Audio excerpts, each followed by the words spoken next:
അടുത്ത അധ്യയന വർഷം 10th-ൻ്റെയും 12th-ൻ്റെയും CBSE ബോർഡ് എക്സാം എഴുതുന്ന കുട്ടികൾക്ക് നിങ്ങൾക്ക് 2 ബോർഡ് എക്സാം അടുത്ത വർഷം അനുവദനീയമാണ്. അത് ഫസ്റ്റ് ഫേസ് വരുന്നത് ഫെബ്രുവരി മാർച്ചിനും സെക്കൻഡ് ഫേസ് വരുന്നത് മെയ്യിലുമാണ്. അപ്പം സെപ്റ്റംബറിൽ നമ്മൾ ലിസ്റ്റ് ഓഫ് കാൻഡിഡേറ്റ്സ് അല്ലെങ്കിൽ അപ്ലിക്കേഷൻ ഫോം കൊടുക്കുന്ന സമയത്ത് നിങ്ങൾക്ക് തീരുമാനിക്കാം 2 എക്സാം എഴുതുന്നുണ്ടോ അതോ ഒരു എക്സാമേ എഴുതുന്നുള്ളൂ എന്ന്.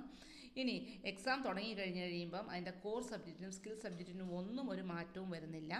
ഫസ്റ്റ് എക്സാമിന് നിങ്ങൾ എഴുതിയിട്ടുള്ള മാർക്ക് നിങ്ങളുടെ ഡിജി ലോക്കറിൽ വന്നിട്ടുണ്ടാവും. ആ സമയത്ത് നിങ്ങൾക്ക് പാസ് സർട്ടിഫിക്കറ്റ് കിട്ടില്ല.